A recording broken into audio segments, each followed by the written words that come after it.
अस्सलाम वालेकुम पाकिस्तान। हमीद नकीबी आपकी खिदमत में हाजिर है। नाजरीन, क्या आप तसव्वुर कर सकते हैं कि दुनिया की सबसे बड़ी ताकतें जो एक दूसरे को माशी तौर पर तबाह करने की कस्में खा चुकी थी, अचानक एक मेज़ पर बैठ कर एक ऐसी खुफिया डील कर लेती हैं जिसकी भनक भी किसी को नहीं दी गई। मई 2026 का ये अमरीकी वफ्द का दौरा चीन महज एक सफारती मुलाकात नहीं थी, बल्कि एक तकनीकी सीज़ फायर था।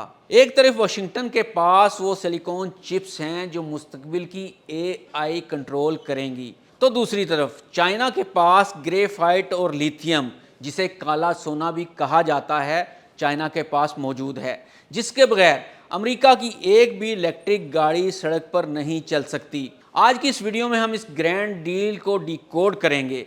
क्या अमेरिका वाकई वो हासिल कर पाया जिसका ख्वाब ट्रंप इंतजामिया ने देखा था, या चीन ने एक बार फिर अपनी शतरंज की चाल से सुपर पावर को मात दे दी है? नाजरीन, चिप्स का मुकाबला बैटरी की वो खुफिया डील क्या है जिसने आलमी सप्लाई चेन का रुख मोड़ दिया है? अमेरिका ने चीन से वो कौन से 5 बड़े वादे यानी 5 Bs लिए हैं जो अमेरिकी मौशियत के लिए ऑक्सीजन साबित होंगे? ताइवान और आर्कटिक रीजन जैसे फ्लैश पॉइंट्स पर दोनों ममालिक ने क्या खोया और क्या पाया? ईरान के मामले में दोनों ममालिक ने क्या हासिल किया, क्या छोड़ गए, अमेरिका क्या ले गया? यह है हमारी वीडियो का आज का मौजू। नाजरीन, इस पूरे दौरे का सबसे सनसनीखेज हिस्सा वो था जिसे मीडिया ने बैकडोर एग्रीमेंट का नाम दिया। इसे समझने के लिए आपको इस तवाज़न को समझना होगा जिसे हम टेक्नोलॉजिकल ब्लैकमेल कह सकते हैं।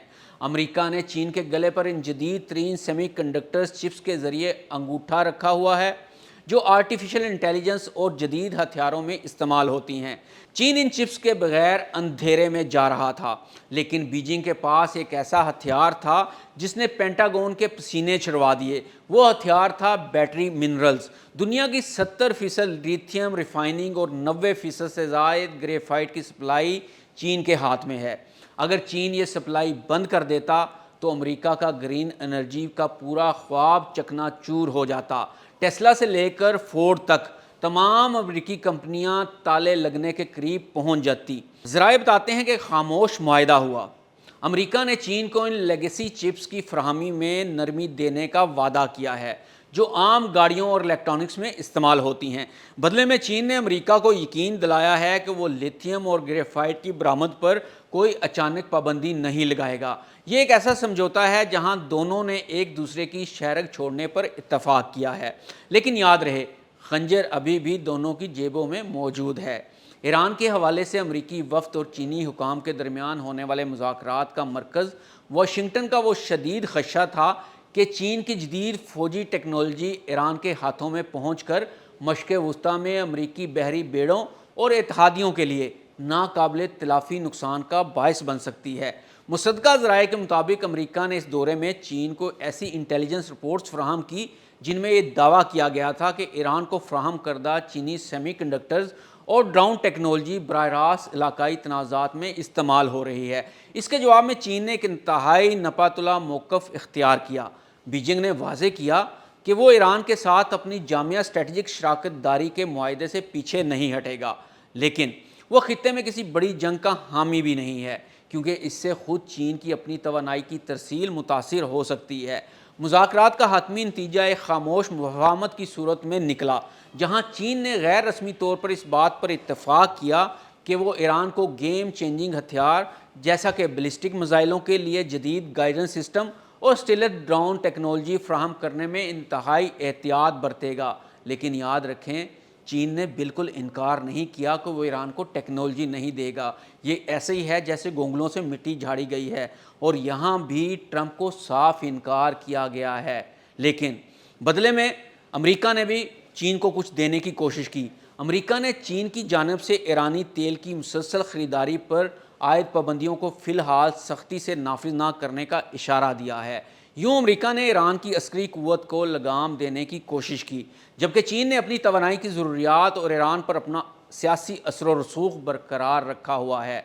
अब बात करते हैं इन ठोस चीज़ों की जो अमरीकी वफ्द अपने साथ वाशिंगटन वापस लेकर गए। इसे माहिरीन 5 Bs का नाम दे रहे हैं, और इनमें से पहला बी है बोइंग। چین نے امریکی طیاروں کے اربوں ڈالر کے آرڈرز بحال کرنے کا اشارہ دے دیا ہے۔ ان میں دوسرا بی ہے بیف اینڈ بینز۔ امریکی کسانوں کے لیے چین کی منڈیاں دوبارہ کھولی جا رہی ہیں۔ سویا بین اور گوشت کی برآمد امریکی معیشت میں اربوں ڈالر جھونکے گی۔ تیسرے بی سے مراد ہے بانڈز۔ چین نے امریکی ٹریجری بانڈز کی فروخت روکنے اور ڈالر کے استحکام میں تعاون کرنے پر مشروط آمادگی ظاہر کی ہے، لیکن کیا یہ سب کچھ مفت میں ملا؟ ہرگز نہیں۔ چین نے اس کے بدلے میں مطالبہ کیا ہے کہ امریکہ ان چینی کمپنیوں پر سے پابندیاں ہٹائے گا جنہیں سیکیورٹی کے نام پر بلیک لسٹ کیا گیا تھا۔ ناظرین، جہاں تجارت پر بات بنی وہیں کچھ ایسے محاذ بھی تھے جہاں خاموشی چھائی رہی۔ تائیوان کا معاملہ چین کے لیے سرخ لکیر ہے۔ چینی صدر نے واضح کر دیا کہ خود مختاری پر کوئی سودا نہیں ہوگا۔ امریکہ نے یہاں کیا پایا؟ امریکہ نے صرف اتنا حاصل کیا کہ چین تائیوان کے گرد اپنی فوجی مشقوں میں عارضی کمی لائے گا تاکہ کسی حادثاتی جنگ کا خطرہ ٹل جائے۔ ایک اور بہت اہم پہلو آرکٹک ریجن کا تھا۔ چین وہاں اپنا اثر و رسوخ بڑھا رہا ہے، جسے امریکہ اپنی قومی سلامتی کے لیے خطرہ سمجھتا ہے۔ یہاں دونوں ممالک کے درمیان شدید تلخی دیکھی گئی، جو یہ ظاہر کرتی ہے کہ سرد جنگ ابھی ختم نہیں ہوئی۔ تو حاصل کلام کیا ہے؟ کیا یہ امن مستقل ہے؟ سچی بات یہ ہے کہ دورہ محبت کی شادی نہیں بلکہ ضرورت کا سمجھوتا تھا۔ امریکہ کو اپنی صنعت بچانے کے لیے چین کی معدنیات چاہیے، اور چین کو اپنی ترقی کی رفتار بڑھانے کے لیے امریکہ کی چپس اور مارکیٹ چاہیے۔ بین الاقوامی سیاست کے طالب علموں کے لیے سبق یہ ہے کہ اب جنگیں ٹینکوں سے زیادہ ٹیبل پر لڑی جاتی ہیں، جہاں ہتھیار گولی نہیں بلکہ گریفائٹ اور سیمی کنڈکٹرز ہوتے ہیں۔ ناظرین، آپ کو کیا لگتا ہے، کیا امریکہ نے چین پر بھروسہ کر کے غلطی کی ہے یا یہ وقت کی ضرورت تھی؟ اپنی رائے کمنٹ سیکشن میں ضرور دیجیے گا، کیونکہ ہمارے لیے آپ کی رائے بہت اہم ہے۔ حمید نقیبی کو اجازت دیجیے۔ اللہ حافظ۔